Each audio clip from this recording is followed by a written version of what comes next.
abbaan manaa koo naa kenne. Abbaan manaa koo isa duraanii kennaa hedduu naa kennaa ture. Yeroo hunda halkanii guyyaa narraa citeen beeku kennaan isaa. Isaan keessaa kennaa afurii jireenya koo keessa yoomiyyuu hin dagadhu. Dagachuullee hin danda'u. Yoo guyyaa dagadhellee halkan hin dagadhu. Isa keessa sadii isinitti hima. Tokkoffaan na fuudhee guyyaa sadaffaatti kennaa naa kennedha. Lammaffaan daa'ima koo ulfa daa'ima jalqaba kiyyaa ulfa ta'ee kennaa naa kennedha. Sadaffaan mucaa kiyya da'ee bultii 15tti kennaa naa kennedha. Kennaa inni tokkoffaa na fuudhee guyyaa saditti harki kiyya akka deebi'een hojjenne na caccabseedha. Lammaffaan mucootiyya isii hangafa ulfa ta'ee bara 2009 gimbootii 20 ramadaana keessa taraawii salaatu deeme. Yeroo taraawii ba'u masgiida bara irratti na eege xarawaadhaan na kuffisee dhiiticha na dhiitee luka na cabseedha. Ol ka'uu dadhabee namni biraa na kaasee mana kootitti na galche.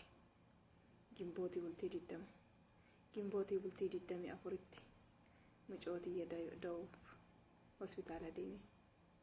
Okkolaa deeme ilmootiyya okkolaatiin hammadhee gale. Inni sadaffaa mucaa kiyya da'ee bultii 15tti hidaarii 16tti sadee 15 isaatitti qirixxee duwidaan akute. Baay'ee nama dhukkuba. Deettudha. Namni da'ee kana hin beeka. Yoomiyyuu hin dagadhu. Yoomiyyuu abadan.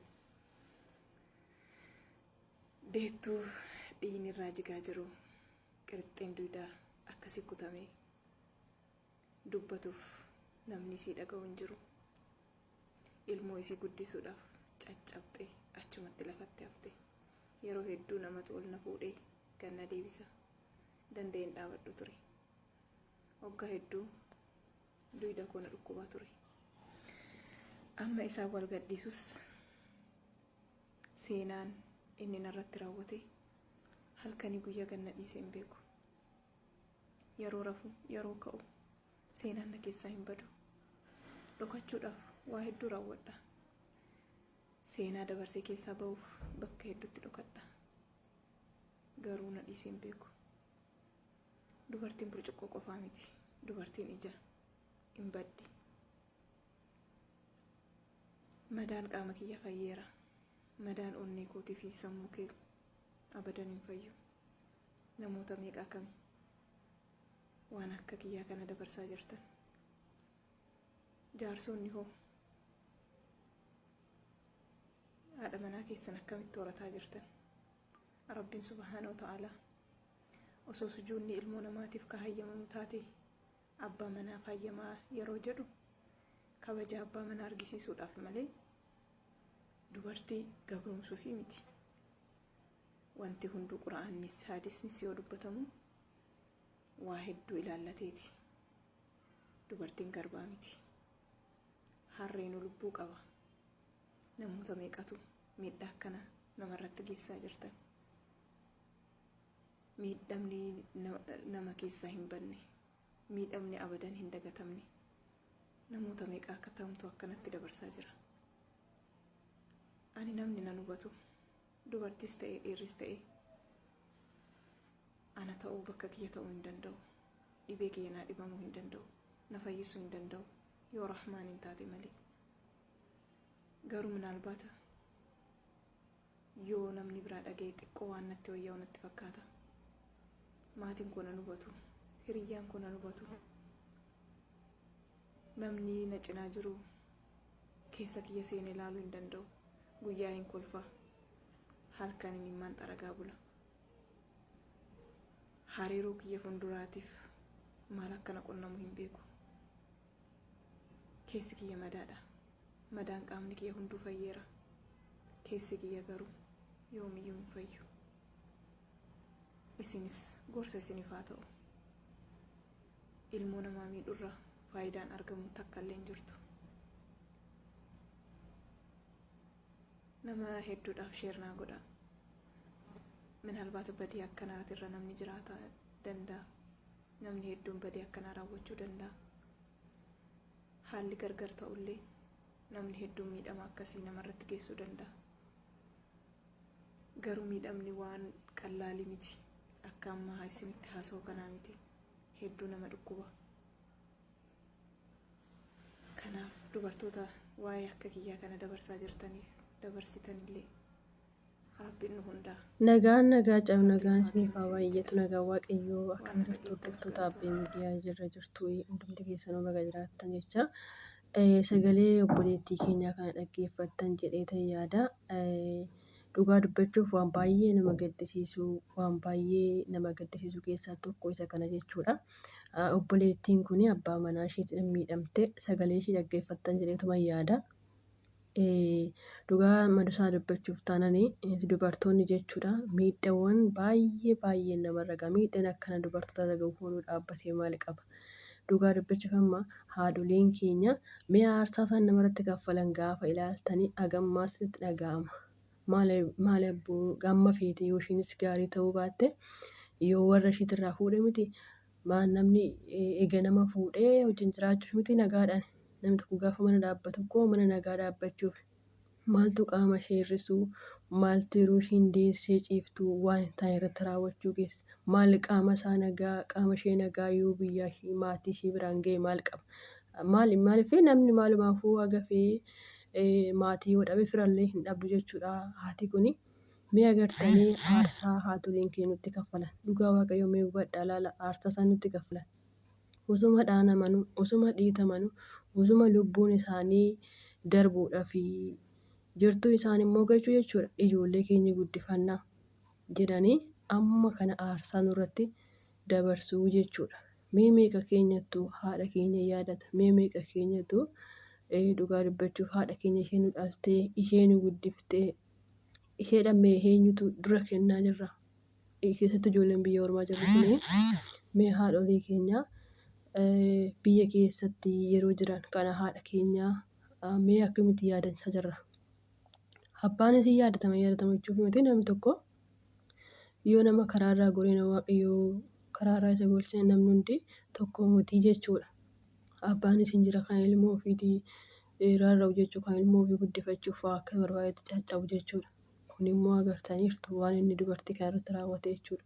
Sanuu keessattuu deessee yeroo ciiftu dahanii yeroo ciisanii dhuguma dhugaa dubbachuuf akkuma dubbiitti iyyuu hin jira. Akkuma aadaa keenyattuu hin jira jechuudha. Dubartiin deessee yeroo ciiftu kan dhiisatii dhugaa dubbachuuf kophaa ishiitti hungatan jechuudha. Kophaa ishiitu hin teessu jechuudha. Sagaleedhaan itti fuudhanii dubbatan jechuudha. Maaliif jennaan lubbuu ishee dabarsitee xiqqoo isheen kan daa'ima godhattu. Lubbuu ishee dabarsitee xiqqoo kan isheen daa'ima sana egaa garaa keessatti qabattee ji'oota 9 immoo ittiin dadhabdee deebitee immoo egaa gara guyyaan ishee yoo ga'e gara deessu keessattuu jechuudha. Deessee yoo jirtu waan hin taane irratti raawwachuu maaltu fide? Dhugaa dubbachuuf hundumti keessanuu warri sagalee kana dhaggeeffatu waan kana irratti hojjedha waan kana balaaleffadha jechuudha. Maaliif yoo haatoliin keenya nu jiraatanii yoo dubartiin jiraatte ilmi dhiiraa kan jiraatu jechuudha. Yoo dubartiin jiraatte addunyaan kan jiraatu jechuudha. Maaliif hojjettanii dubartii keessaadha wanti jiru jechuudha. Doktorii kan deessu isheedha. Beekaa kan da'u isheedha. Waanuma barbaade yoo dubartiin jiraachuu baannanii addunyaan kun hin jirtu jechuudha. Dhugaa maaliif dubartii keessaa jechuudha wanti bahu hundinuu yoo dubartiin jiraan dhiirri bichaan jiraate homaa gochuu hin danda'u. Akkasumallee dubartii bichaan irra jiraatte dhiirri homaa gochuu hin danda'u jechuudha. Garuu waan kana irratti hojjedha. Dhugaa Waaqayyoo gizeen sagalee ishee dhaggeeffadhu dandeema dhaggeeffachuu dadhabe jechuudha. Dhugaa dandeema dhaggeeffachuu dadhabe. Dubartiin deessee waan kana irratti raawwachuun mee ilaala qaama ishee hir'isee jira akka isheen deemtee hin nyaanne akka isheen kan bahuutti heerumtee irra hin jiraanne maaliif boguun akkana maa yoo namatti hafe dhugaa Waaqa maali kun dhiiraa amma kun yoo nama hin damma waan guddaa tokkotti of ilaala jechuudha. Kuni waan guddaa sin jedhamu Waaqayyoon fuulduratti illee gaarii miti nama fuulduratti illee gaarii miti Kuni saba isaa keessatti jibbamaadha dhugaa waaqa. Kana kan waaqayyoon abaare waaqayyo isatti araaramu jechuudha. Maal abboo dubartii miidhuun waan hundinuu hin miidhama jechuudha. Wanti hin miidhamne hin jiru. Garuu jechuudha yeroo ishiin illee egaa hamtuu taate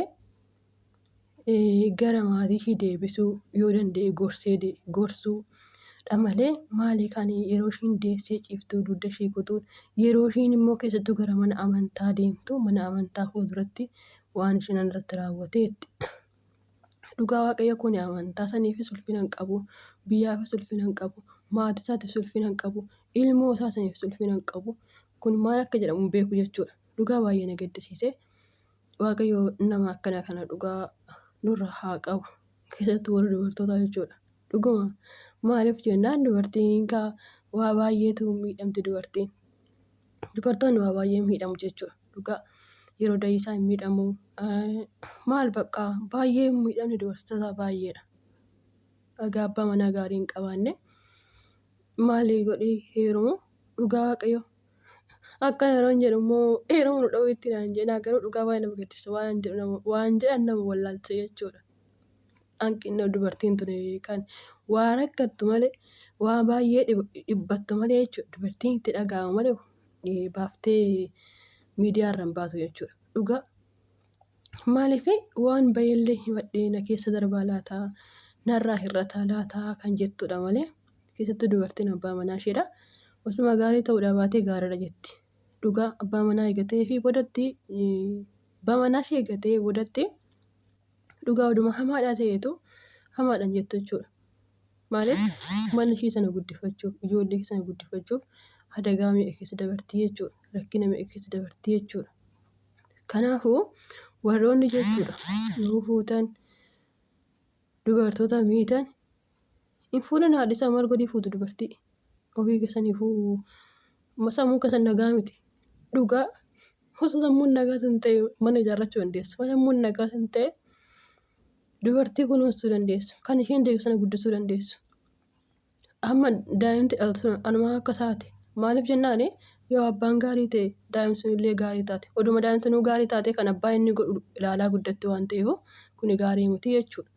Walumaa galatti waan jedhan nama wallaalchisaa waaqayyoon gaafa mana namaatti ijaaru gaafa mana namaa godhu inni nama gargaaru jechuudha. Maaliif gaa'illi kan waaqayyooti waan ta'eef jechuudha. Kan uume gaa'ila kan uume waaqayyoodha waan ta'eef yeroo hundumaa bakka jirtanitti dhugaa waaqayyootiif jechuudha. Gaa'ila keessaniif kadhadhaa warri dubartoota sirriitti jechuudha. Abbaa manaa gaarii nutti qabi jedha. Abbaa manaa nama salphisu dugda nama kutuu miti. Waaqayyo namaa oolchu kana dhugaa waaqayyo namaa oolchu. Gin haadholii keenya yaadannu yeroo hundumaa haadha keenya yaadannu. Maaliif jettu beektu haati keenya haadholiin keenya aarsaa guddaa nutti kaffalanii nu guddisan. Aarsaa guddaa dhugaa yoo dhukkubee hin ciisanii yoo da'an hin ciisanii maaliifiin bakka isaan yeroo baay'ee kan isaan ilaalanii daa'ima isaanii sana jechuudha. Dhugaa warri dhiiraa ilaalan jechuu kiyyaafii miti. Kina walumaa amma argaa jirtan kana hundi tokkoo miti. Dubartiinis hundi tokkoo miti. Abbaan manaas hundi tokkoo miti. Dhiirris tokkoo miti hundi. Dhugaa dubbachuuf obboleettiin kun baay'ee natti dhaga'ama. Dubartiin yoo itti hammaatte malee miidiyaarra hin baatu. Yoo itti hammaatte malee miidiyaarra hin baatu jechuudha. Kanaafuu waaqayyo nama egaa isinitti haa qabu gaa'ila keessan haa eebbisu. Guyyaarraa kan nama qabadhee isin dhiyaadhee eebbifama.